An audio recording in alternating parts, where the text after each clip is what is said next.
ابھی ہم لوگ برکاتی ٹور کی جانب سے انشاءاللہ جو ہے شہدائے وحد پہ کھڑے ہیں. یہ وہ جگہ ہے جہاں نبی کریم علیہ السلام آپ یہاں ہر بدھ کے دن تشریف لاتے ہیں اور دعا کرتے ہیں. کہا گیا ہے یہاں پر کیسا بھی پریشان حال آدمی آتا ہے دعا کرتا ہے, کبھی کوئی خالی لوٹ کر نہیں گیا ہے. یہاں آ کر دعا کرنا یہ میرے آقا کی سنت ہے. دیکھ رہے ہیں اپنی نگاہوں سے چاروں طرف صرف لوگ یہاں دعا کے لیے آئے, یہاں کے بالخصوص یہاں کی دعا قابل قبول ہے. انشاءاللہ بھی دعا کریں گے. اور یہ دیکھیں یہ پہاڑ, اسی پہاڑ کا نام ہے جبل رماد. ٹھیک ہے, یہ الگ ہے, یہ ہے جبل وحد ہے, یہ ہے جبل رماد, دونوں الگ الگ ہیں. اس کی تاریخ تو میں نے بیان کر دیا ہوں, اس کو سنیں آپ. یہ جبل رماد, اس میدان کے اندر کل جو ہے صحابہ کی تعداد تھی کتنی, 1000, جن میں سے 300 جو ہے منافقین ہو گئے تھے, 300 نے آپ کا ساتھ چھوڑ دیا تھا.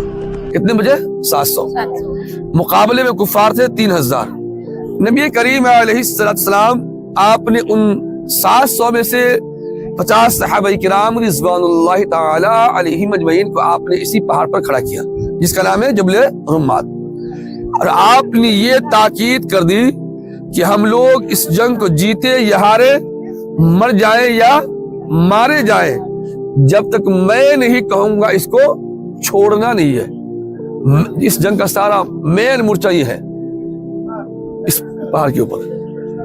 آپ نے یہ ارشاد فرمایا کہ تم یہاں تک یہ دیکھو اپنی نگاہوں سے کہ ہمارے جسم سے ہمارے گوشت کو چیل کوے بھی نوچ کر کھا رہے ہیں, اس کے باوجود بھی تم اس کو چھوڑنا نہیں. مین مورچہ تھا. تو 50 صحابہ نے مل کر وعدہ کیا کہ ہم لوگ ایسا ہی کریں گے. 650 صحابہ نیچے ہے, 50 اوپر, کتنے ہوئے, 700. کفار 3000 ہیں. اس میدان کے اندر کفار و مشرکین نے حملہ کیا. اس کے جواب میں مسلمانوں نے کچھ اس انداز سے حملہ کیا کہ وہ کفار و مشرکین کے ہوش اڑ گئے.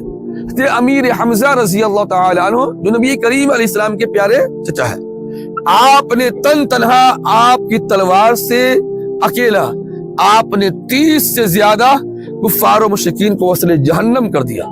ان کے ہوش اڑ گئے. وہ لوگ آپس میں کہنے لگے کہ بھائی ہم نے 1 سال تیاری کیا تھا, ہمارے پاس 3000 کی فوج, اور کہا مسلمانوں کی تعداد صرف 700. ہم لوگ مسلمانوں سے اس جنگ کو جیت نہیں پائے. کفار و مشرکین کسی طرح سے اپنی جان بچا کر سارے سامان سارے ہتھیار کو چھوڑ کر بھاگ گئے. مسلمانوں نے غزوہ احد کے میدان کو جیت لیا. فتح ملی, کامیابی حاصل ہوئی.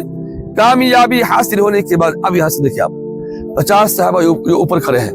یہ لوگ آپس میں کہنے لگے کہ بھائی ہم نے تو جنگ کو جیت لیا, چلو نیچے اترتے ہیں اور مال غنیمت کو اکٹھا کرتے. کس کو, جو کفار مال چھوڑ کر بھاگ گئے ہیں. تو ان میں سے 10 صحابہ نے یہ کہا کہ آپ نیچے اترے نہیں, ہمیں نبی کریم علیہ السلام نے منع کیا ہے. لیکن اس کے باوجود بھی 40 صحابہ نیچے اتر گئے. نیچے اترنے کے بعد وہ لوگ مال غنیمت کو اکٹھا کر رہے تھے, مال کو جمع کرتے, ہتھیار وغیرہ جو بھی سامان تھا تو ان میں جمع کر رہے ہیں. ابھی تک کون تھے, خالد بن ولید رضی اللہ تعالی عنہ اسلام قبول نہیں کیے, ایمان نہیں لائے. ابھی تک آپ کفار و مشرکین کی طرف سے سپہ سالار ہیں. آپ بعد میں اسلام قبول کیے, ایمان لائے. آپ جنگ کے اتنے ماہر تھے کہ آپ جس جنگ میں ہوتے وہ جنگ کبھی آپ ہارتے نہیں. اور آپ کو سیف اللہ کا لقب دیا گیا, یعنی اللہ کی تلوار. اتنے جنگ کے ماہر تھے. انہوں نے کیا دیکھا کہ جبل رماد خالی ہے, صرف 10 صحابہ موجود ہیں. اب پیچھے سے 200 کا لشکر لائے, 200 آدمی ایک ساتھ مل لے کر آئے اور جبل رماد پر پہلے چڑھ گئے. چڑھنے کے بعد سب سے پہلے جو 10 صحابہ تھے موجود ان کو شہید کر دیا. شہید کرنے کے بعد نیچے اترے اور چاروں طرف سے مسلمانوں کو گھیر لیا.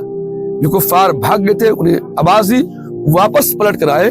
جب آنے کے بعد جب مسلمانوں پر حملہ کیا تو اسی میدان میں کوئی 1-2 نہیں بلکہ 70 صحابہ کرام رضوان اللہ تعالی علیہم اجمعین شہید ہو گئے, جن میں سے حضور علیہ السلام کے پیارے چچا حضرت امیر حمزہ رضی اللہ تعالی عنہ, مصعب بن عمیر, عبداللہ بن جہش, حضرت نعمان بن مالک اور حضرت حنظلہ اور دیگر صحابہ کرام رضوان اللہ تعالی علیہم اجمعین اسی میدان میں شہید ہوئے.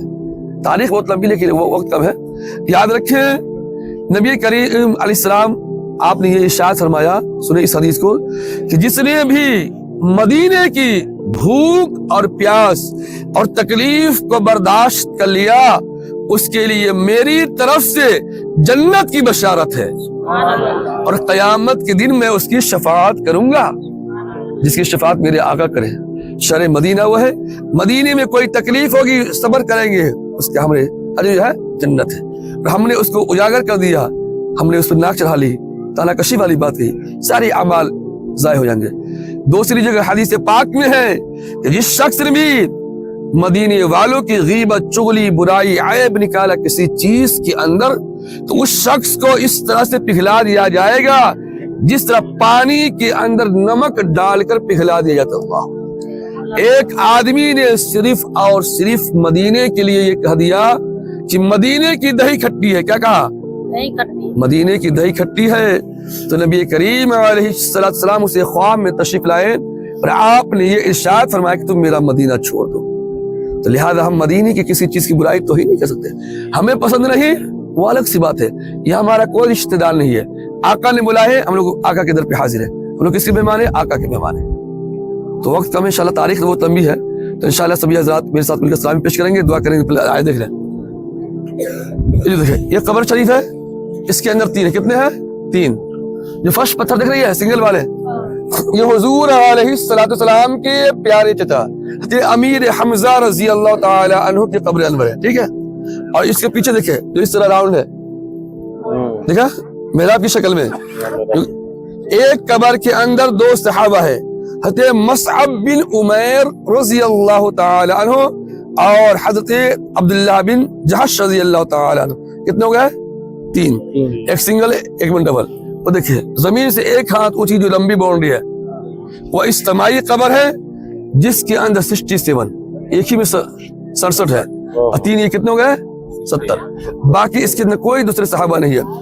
2013 کے بعد جو ہے باؤنڈری کر دی گئی ہے، لوگ مانتے نہیں تھے، یہاں سے مٹی پتھر لے کر چلے جاتے تھے، اس لیے جو ہے سیفٹی کے لیے بند کر دیا گیا۔ اور وہ مسجد 2015 کے بعد قائم کی گئی ہے 5 وقت نماز ادا کرنے کے لیے۔ جبل رمات بھی آنے والے وقت میں اسی طرح گھیر دیں گے، کیونکہ لوگ مانتے نہیں ہیں، چڑھتے جائے مٹی نیچے آتی ہے۔ تو انشاءاللہ سبھی حضرات میرے ساتھ مل کر سلامی پیش کریں، اس پر دعا کریں۔ پڑھیں السلام علیکم یا سیدنا امیر حمزہ رضی اللہ تعالی عنہ، السلام علیکم یا مصعب بن عمیر رضی اللہ تعالی عنہ، السلام علیکم یا عبداللہ بن جحش رضی اللہ تعالی عنہ، السلام علیکم یا کل شہدائے احد۔ سبھی حضرات چاروں کل پڑھ لیں، سورہ فاتحہ پڑھ کے اس پر دعا کر لیں گے۔